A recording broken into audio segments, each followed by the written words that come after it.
नमस्कार मित्रों, जया लिटरेचर में आपका पुनः स्वागत है।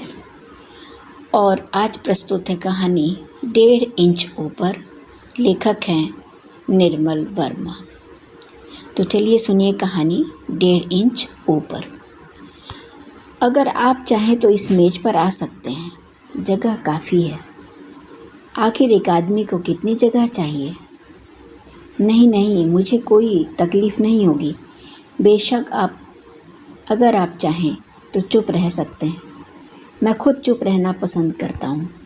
आदमी बात कर सकता है और चुप रह सकता है एक ही वक्त में। इसे बहुत कम लोग समझते हैं। मैं बरसों से यह करता आ रहा हूँ। बेशक आप नहीं, आप अभी जवान हैं। आपकी उम्र में चुप रहने का मतलब है चुप रहना और बात करने का मतलब है बात करना। दोनों बातें एक साथ नहीं हो सकती। आप छोटे मग से पी रहे हैं। आपको शायद अभी लत नहीं पड़ी। मैं आपको देखते ही पहचान गया था कि आप इस जगह के नहीं हैं। इस घड़ी यहाँ जो लोग आते हैं उन सबको मैं पहचानता हूँ। उनसे आप कोई बात नहीं कर सकते। उन्होंने पहले से ही बहुत पी रखी होती है। वे यहाँ आते हैं अपनी आखिरी बियर के लिए। दूसरे पब बंद हो जाते हैं और वे कहीं और नहीं जा सकते। वे बहुत जल्दी ख़त्म हो जाते हैं। मेज़ पर, बाहर सड़क पर, ट्राम में। कई बार मुझे उन्हें उठाकर उनके घर पहुंचाना पड़ता है। बेशक अगले दिन वे मुझे पहचानते भी नहीं। आप गलत ना समझें, मेरा इशारा आपकी तरफ नहीं था। आपको मैंने पहली बार देखा है। आप आकर चुपचाप अलग मेज़ पर बैठ गए। मुझे यह बुरा सा लगा। नहीं, आप घबराइए नहीं। मैं अपने आप को आप पर थोपूंगा नहीं। हम एक दूसरे के साथ बैठकर भी अपनी अपनी बियर पर अकेले रह सकते हैं।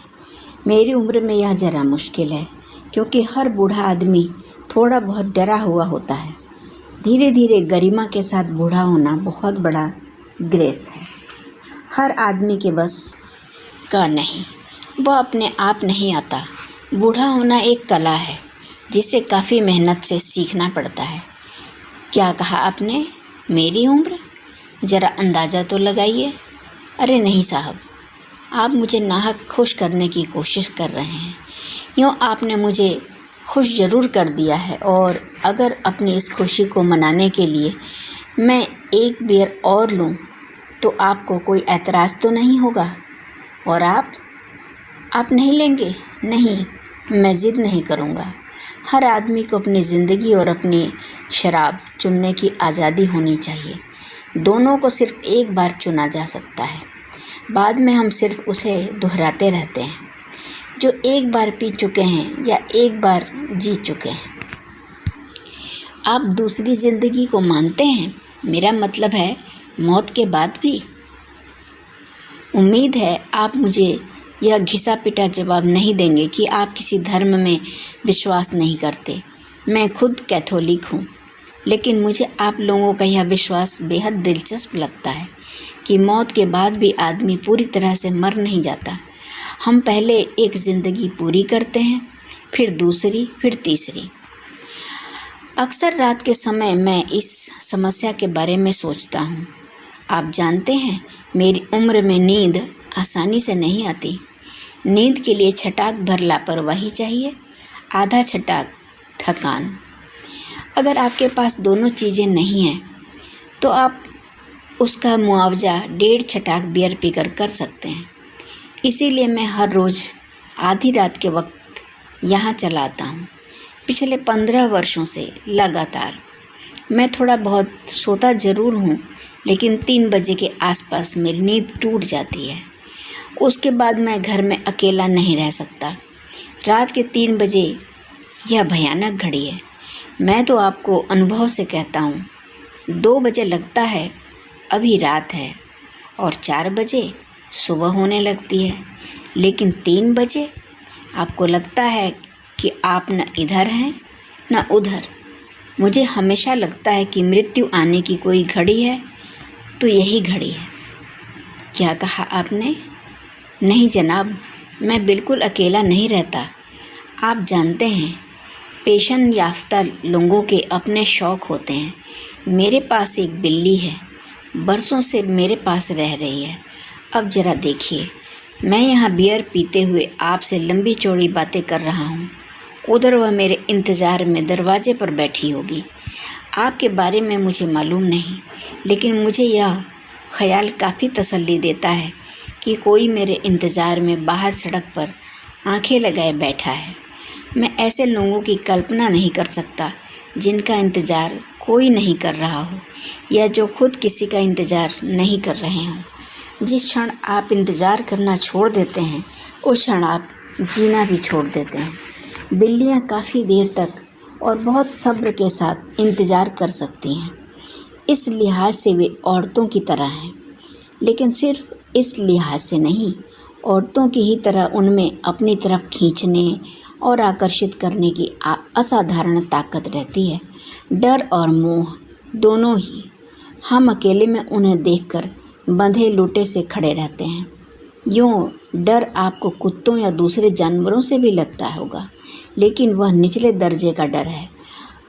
आप एक ओर किनारा करके चले जाते हैं, कुत्ता दूसरी ओर किनारा करके चला जाता है।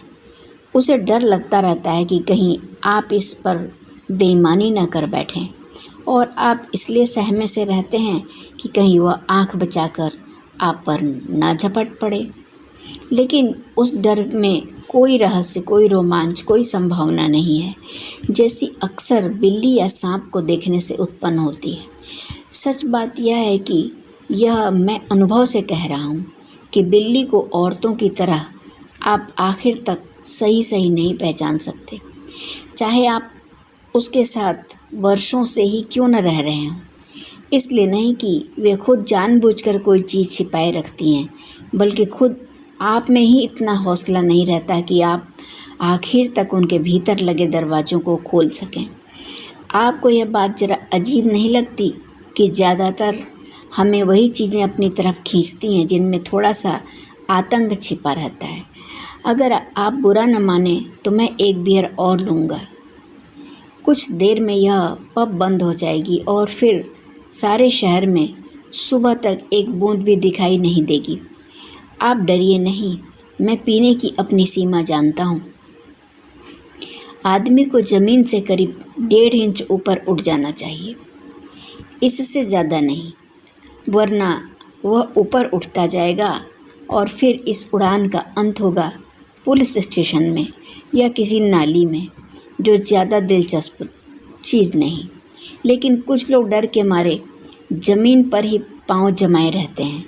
ऐसे लोगों के लिए पीना ना पीना बराबर है। जी हाँ, सही फासला है 1.5 इंच। इतना ही चेतना अवश्य रहनी चाहिए कि आप अपनी चेतना को माचिस की तिली की तरह बुझते हुए देख सकें। जब लौ उंगलियों के पास सरक आए तो उसे छोड़ देना चाहिए, उससे पहले नहीं, न बाद में ही।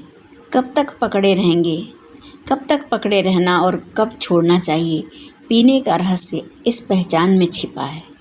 मुश्किल यह है कि हम उस समय तक नहीं पहचान पाते जब तक 1.5 इंच से ऊपर नहीं उठ जाते, और फिर वह किसी काम का नहीं।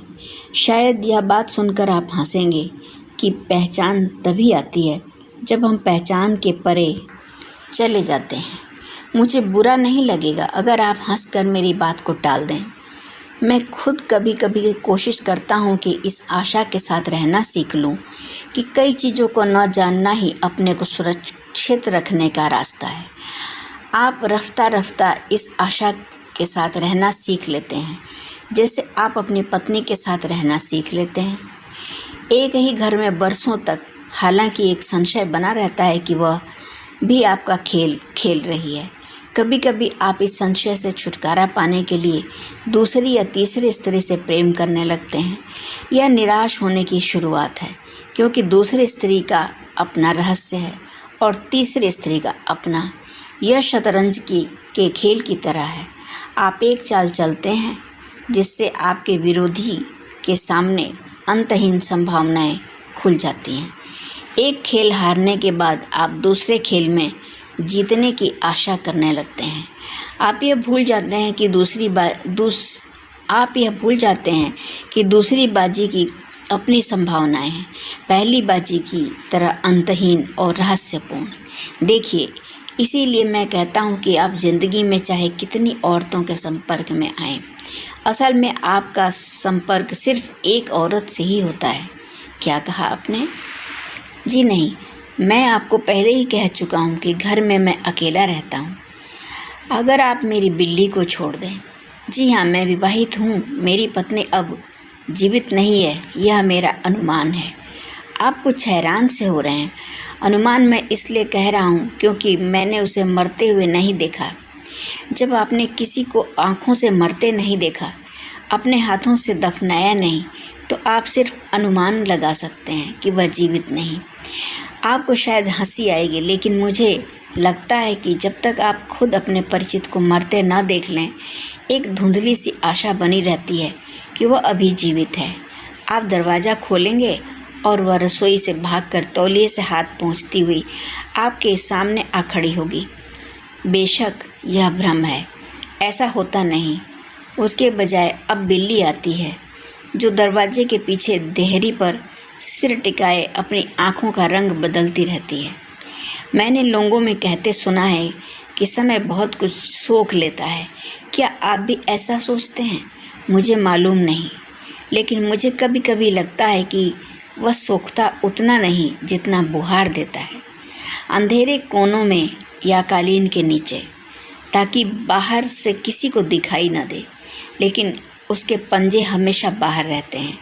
किसी भी अजानी घड़ी में वे आपको दबोच सकते हैं। शायद मैं भटक रहा हूँ। बियर पीने का यह एक सुख है। आप रास्ते से भटक जाते हैं और चक्कर लगाते रहते हैं,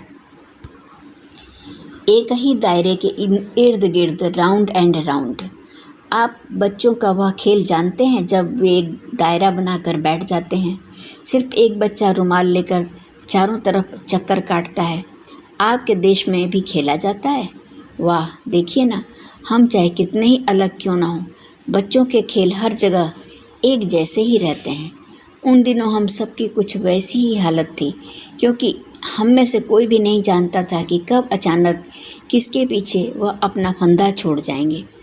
हम में से हर आदमी एक भयभीत बच्चे की तरह बार बार पीछे मुड़कर देख लेता था कि कहीं उसके पीछे तो नहीं है। जी हाँ, इन्हीं दिनों यहाँ जर्मन आए थे। आप तो उन दिनों बहुत छोटे रहे होंगे।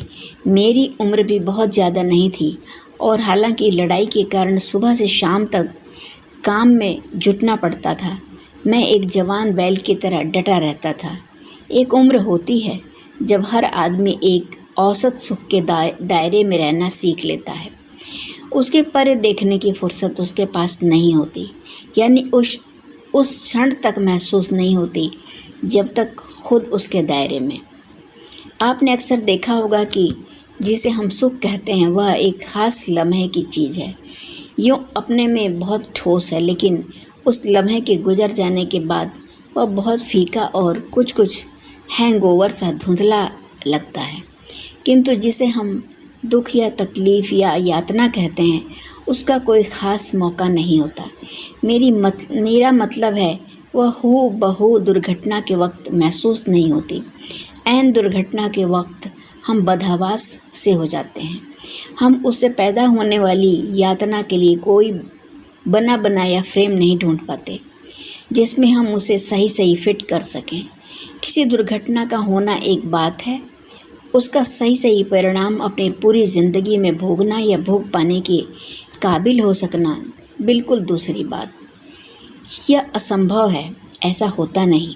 मेरा मतलब है अपने को बार बार दूसरे की स्थिति में रखकर उतने ही कष्ट की कल्पना करना जितना दूसरे ने भोगा था।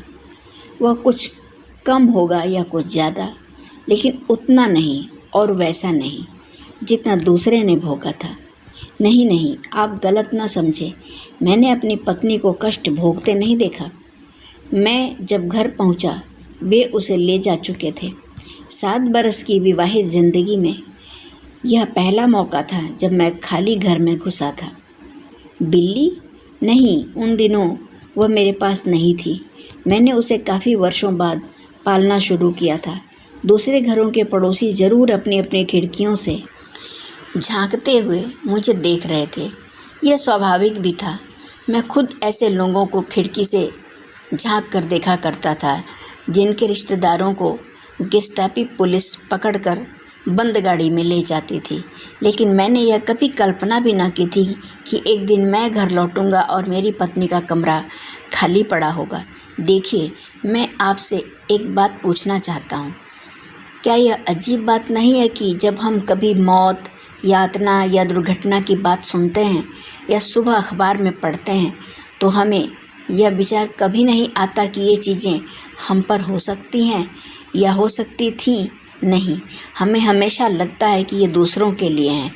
आहा, मुझे खुशी है कि आप एक बियर और ले रहे हैं। आखिर आप खाली गिलास के सामने सारी रात नहीं बैठ सकते। क्या कहा आपने? मैं जानता था आप यह सवाल ज़रूर पूछेंगे। अगर आप न पूछते तो कुछ आश्चर्य होता। नहीं जनाब, शुरू में मैं खुद कुछ नहीं समझ सका। मैंने आपसे कहा था ना कि ऐन दुर्घटना के वक्त आदमी बदहवास सा हो जाता है। वह ठीक अपना यातना का अनुमान भी नहीं लगा सकता। मेरी पत्नी की चीज़ें चारों तरफ बिखरी पड़ी थीं। कपड़े, किताबें, मुद्दत पुराने अखबार, अलमारियों और मेज़ों के दराज खुले पड़े थे और उनके भीतर की हर छोटी बड़ी चीज़ फर्श पर उल्टी सीधी पड़ी थी। क्रिसमस के उपहार, सिलाई की मशीन, पुरानी फ़ोटो एल्बम। आप जानते हैं शादी के बाद कितनी चीज़ें खुद ब खुद इकट्ठा होती जाती हैं। लगता था उन्होंने हर छोटी से छोटी चीज़ को उलट पुलट कर देखा था, कोने कोने की तलाशी ली थी और कोई चीज़ ऐसी नहीं थी जो उनके हाथों से बची रह गई हो। उस रात मैं अपने कमरे में बैठा रहा। मेरी पत्नी का बिस्तर खाली पड़ा था। तकिए के नीचे उसका रुमाल, माचिस और सिगरेट का पैकेट रखा था। सोने से पहले वह हमेशा सिगरेट पिया करती थी। शुरू में मुझे उसकी यह आदत अखरती थी, लेकिन धीरे धीरे मैं उसका आदी हो गया था। पलंग के पास तिपाई पर उसकी किताब रखी थी जिसे वह उन दिनों पढ़ा करती थी, जिस पन्ने को उसने पिछली रात पढ़कर छोड़ दिया था। वहाँ निशानी के लिए उसने अपना क्लिप दबा लिया था। क्लिप पर उसके बालों की गंध जुड़ी थी। आप जानते हैं किस तरह बरसों बाद भी हमें छोटी छोटी तफसीलें याद रह जाती हैं। यह शायद ठीक भी है। विवाह के पहले हम हमेशा बड़ी और अनुभूतिपूर्ण चीज़ों के बारे में सोचते हैं, लेकिन विवाह के बाद अरसा साथ रहने के कारण वे बड़ी चीज़ें हाथ से फिसल जाती हैं। सिर्फ कुछ छोटी मोटी आदतें, ऊपर से सतही दिखने वाली दिनचर्याएं, रोज़मर्रा के आपसी भेद बचे रहते हैं जिन्हें हम शर्म के कारण दूसरों से कभी नहीं कहते, किंतु जिनके बिना हर चीज़ सूनी सी जान पड़ती है। उस रात मैं अकेले कमरे में अपनी पत्नी की चीज़ों के बीच बैठा रहा। उस घड़ी शायद मैं अपने में नहीं था। मुझे कुछ भी समझ में नहीं आ रहा था। वह अपने कमरे में नहीं थी। यह महज एक हकीकत थी। मैं उसे समझ सकता था, किंतु वे उसे पकड़ कर ले गए। यह भयानक भेद मेरी पकड़ से बाहर था। आखिर मेरी पत्नी ही क्यों? मैं उस रात बार बार अपने से ही यह प्रश्न पूछ रहा था। आपको तनिक आश्चर्य होगा कि 7 वर्षों की वैवाहिक ज़िंदगी में पहली बार मुझे अपनी पत्नी पर संदेह हुआ था, मानो उसने कोई चीज़ मुझसे छिपा कर रखी थी हो, कोई ऐसी चीज़ जिसका मुझसे कोई सरोकार नहीं था। बाद में मुझे पता चला कि गेस्टापो पुलिस बहुत दिनों से उसकी ताक में थी।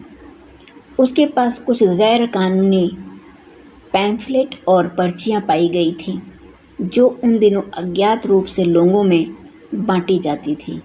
जर्मन अधिकारियों की आंखों में यह सबसे संगीन अपराध था। पुलिस ने वे सब चीज़ें खुद मेरी पत्नी के कमरे से बरामद की थी। और आपको शायद यह बात काफ़ी दिलचस्प जान पड़ेगी कि खुद मुझे उनके बारे में कुछ मालूम नहीं था। उस रात से पहले मैं और वह एक ही कमरे में सोते थे, प्रेम करते थे और इसी कमरे में कुछ ऐसी चीज़ें थीं जो उसका रहस्य थीं, जिसमें मेरा कोई साझा नहीं था। क्या आपको यह बात दिलचस्प नहीं लगती कि वे मेरी पत्नी को मुझसे कहीं अधिक अच्छी तरह जानते थे? जरा ठहरिए, मैं अपना गिलास ख़त्म कर लेता हूँ, मैं फिर आपका साथ दूँगा। कुछ देर बाद वे बंद कर देंगे और फिर नहीं, इतनी जल्दी नहीं है। पीने का लुत्फ़ इत्मीनान से पीने में है। हमारी भाषा में एक कहावत है, हमें जी भरकर पीना चाहिए, क्योंकि 100 बरस बाद हम इस दुनिया में नहीं होंगे। 100 बरस, यह काफ़ी लंबा अरसा है, आप नहीं सोचते? हमें कोई भी इतने अरसे बाद तक जिंदा रह सकेगा? मुझे शक है। आदमी जीता है, खाता है, पीता है और एक दिन अचानक फट। नहीं जनाब, भयानक चीज़ मरना नहीं है। लाखों लोग रोज़ मरते हैं और आप चूँ भी नहीं करते। भयानक चीज़ यह है कि मृत आदमी अपना भेद हमेशा के लिए अपने साथ ले जाता है और हम उसका कुछ नहीं बिगाड़ सकते। एक तरह से वह हमसे मुक्त हो जाता है। उस रात मैं अपने घर के एक कमरे से दूसरे कमरे में चक्कर लगाता रहा। आपको शायद हंसी आएगी कि पुलिस के बाद मैं दूसरा आदमी था जिसने अपनी पत्नी की चीज़ों की दोबारा तलाशी ली थी। एक एक चीज़ को उलट पलट कर पूरी गहराई से उन्हें देखा परखा था। मुझे विश्वास नहीं हो रहा था कि अपने पीछे वह मेरे लिए एक भी ऐसा निशान नहीं छोड़ जाएगी जिसके सहारे मैं कोई ऐसी चीज़ पा सकूं जिसमें मेरा भी साझा रहा हो। उसके विवाह की पोशाक, ड्रेसिंग टेबल के दराज में रखे कुछ पत्र जो विवाह से पहले मैंने उसे लिखे थे, कुछ पंख और पत्थर जिन्हें वह जमा किया करती थी। जरा देखिए, 7 वर्ष की विवाहित जिंदगी के बाद मैं उस रात अपनी पत्नी की चीज़ों को कुछ इस तरह टटोल रहा था जैसे मैं उसका पति न होकर भेदिया पुलिस का कोई पेशेवर नौकर हूँ। मुझे रह रहकर विश्वास नहीं हो रहा था कि अब मैं उससे कुछ नहीं पूछ सकूँगा। वह उनके हाथों से बच नहीं सकेगी, यह मैं जानता था। वे जिन लोगों को पकड़ कर ले जाते थे उनमें से मैंने एक को भी वापस लौटते नहीं देखा था। लेकिन उस रात मुझे इस चीज़ ने इतना भयभीत नहीं किया कि मृत्यु उसके बहुत नज़दीक है, जितना इस चीज़ ने कि मैं कभी उसके बारे में पूरा सत्य नहीं जान सकूँगा। मृत्यु हमेशा के लिए उसके भेद पर ताला लगा देगी और वह अपने पीछे एक भी ऐसा सुराख नहीं छोड़ जाएगी जिसकी मदद से मैं उस ताले को खोल सकूँगा। दूसरे दिन रात के समय उन्होंने मेरा दरवाज़ा खटखटाया। मैं तैयार होकर उनकी प्रतीक्षा में बैठा था। मुझे मालूम था वे आएंगे। अगर मेरी पत्नी उनके सामने सब कुछ कबूल कर देती तो शायद उन्हें मेरी ज़रूरत न पड़ती, किंतु मुझे मालूम था कि मेरी पत्नी अपने मुंह से एक भी शब्द नहीं निकालेगी। मैं उसके रहस्य से अपरिचित रहा हूँ, उसकी आदतों से अच्छी तरह वाकिफ़ था। वह चुप रहना जानती थी, चाहे यातना कितनी भी भयंकर क्यों ना हो। नहीं जनाब, मैंने अपनी आँखों से उसकी यातना को नहीं देखा, किंतु मैं थोड़ा बहुत अनुमान लगा सकता हूँ। पहला प्रश्न उन्होंने मुझसे जो पूछा वह बिल्कुल साफ था। क्या मैं श्रीमती का पति हूँ? मैं सिर्फ उनके इस प्रश्न का उत्तर हाँ में दे सका। बाकी प्रश्न मेरी समझ के बाहर थे, किंतु वे मुझे आसानी से छोड़ने वाले नहीं थे। उन्होंने मेरी इस बात को हंसी में उड़ा दिया। जब मैंने उन्हें बताया कि मैं अपनी पत्नी की इन कार्रवाइयों के बारे में कुछ भी नहीं जानता, उन्होंने सोचा मैं अपनी खाल बचाने के लिए कन्नी काट रहा हूँ। वे मुझे एक अलग सेल में ले गए। मुझे हफ्ते दिन रात वे मुझसे सिर्फ एक ही तरह के सवाल अलग अलग ढंग से पूछते थे। मैं अपनी पत्नी के बारे में क्या कुछ जानता हूँ। वह कहाँ जाती थी, किन लोगों से मिलती थी, किस आदमी ने उसे लिफलेट दिए थे। मुझसे किसी तरह का भी उत्तर खींचने के लिए वे जो तरीके अपनाते थे उनके बारे में मैं आपको कुछ भी नहीं बता सकता। मैं चाहे कितनी तफसील के साथ आपको क्यों न बताऊं, आप उसका रत्ती भर भी अनुमान नहीं लगा सकेंगे। वे मुझे उस समय तक पीटते थे जब तक मैं चेतना नहीं खो देता था, किंतु उनमें भी असीम धैर्य था। वे उस समय तक प्रतीक्षा करते थे जब तक मेरी चेतना वापस नहीं लौट आती थी, और फिर वही सिलसिला शुरू हो जाता था, वही पुराने सवाल और अंतहीन यातना। उन्हें मुझ पर विश्वास नहीं होता था कि मैं जो अपनी पत्नी के साथ अनेक वर्षों तक एक ही घर में रहा हूँ, उसकी गुप्त कार्यवाहियों के बारे में कुछ नहीं जानता। वे समझते थे कि मैं उन्हें बेवकूफ़ बना रहा हूँ, उनकी आंखों में धूल झोंकने की कोशिश कर रहा हूँ। नहीं जनाब, वे मुझे पीटते थे। मुझे इतनी यातना, इसकी यातना नहीं थी। मेरी यातना यह थी कि उनके प्रश्नों का जवाब देने के लिए मेरे पास कुछ नहीं था। कहने के लिए मेरे पास कुछ अति साधारण घरेलू बातें थीं जो शायद हर स्त्री अपने पति के साथ करती है। मैं कल्पना भी नहीं कर सकता था कि रोज़मर्रा दैनिक ज़िंदगी के साथ साथ वह एक दूसरी ज़िंदगी जी रही थी, मुझसे अलग, मुझसे बाहर, मुझसे अछूती, एक ज़िंदगी जिसका मुझसे कोई वास्ता नहीं था। आपको यह बात कुछ हास्यास्पद सी नहीं लगती कि अगर वे उसे ना पकड़ते तो मैं ज़िंदगी भर यही समझता कि मेरी पत्नी वही है जिसे मैं जानता हूँ। आप जानते हैं, वे लड़ाई के अंतिम दिन थे और गेस्टापो अपने शिकार को जल्दी हाथ से नहीं जाने देते थे। मेरी पत्नी ने आखिर तक कुछ भी कबूल नहीं किया। उन्होंने उससे उम्मीद छोड़ दी थी, लेकिन मुझे वे कच्चा समझते थे। वे शायद मुझे मारना नहीं चाहते थे, लेकिन मृत्यु से कम आदमी को जितना अधिक कष्ट दिया जा सकता था उसमें उन्होंने कोई कसर नहीं उठा रखी थी। मुझे वे उसी समय छोड़ते थे जब वे खुद थक जाते थे या जब मैं बेहोश हो जाता था। मैंने कुछ भी कबूल नहीं किया। यह मेरा साहस नहीं था। सच बात यही थी कि मेरे पास कबूल करने के लिए कुछ भी नहीं था।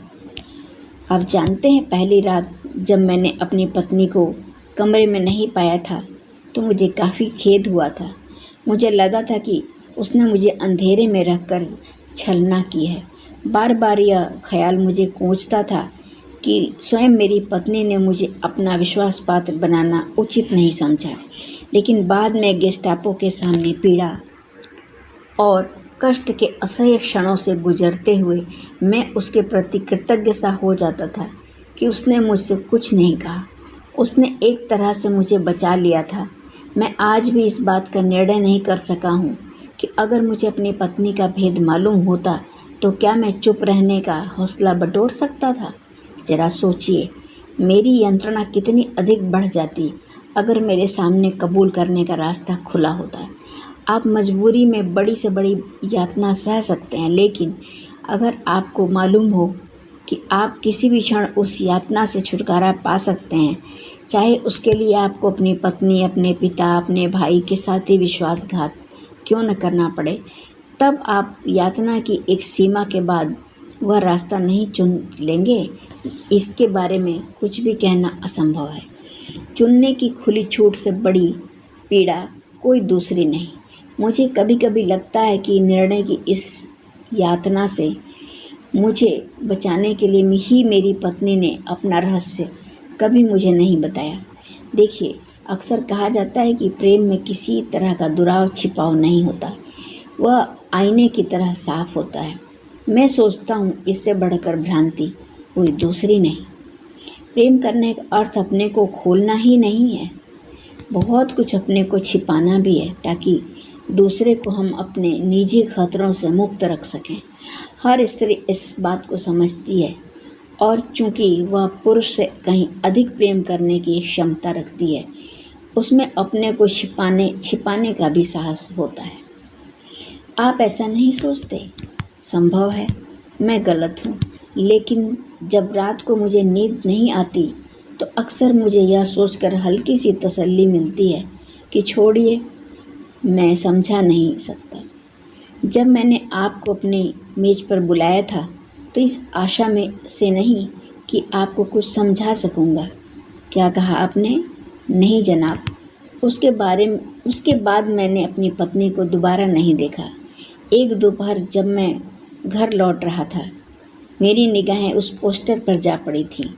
उन दिनों अक्सर वे पोस्टर तीसरे चौथे दिन शहर की दीवारों पर चिपका दिए जाते थे। हर पोस्टर पर 30-40 नाम होते थे जिन्हें पिछली रात गोली से मार दिया गया था।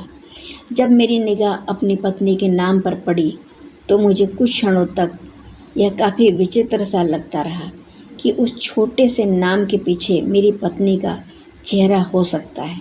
मैंने आपसे कहा ना कि जब तक आप अपनी आँखों से किसी को मरते न देख लें, आपको विश्वास नहीं होता कि अब वह जीवित नहीं है। एक धुंधली सी आशा बनी रहती है कि आप दरवाज़ा खोलेंगे, लेकिन देखिए, मैं अपनी बातें दोहराने लगा हूँ।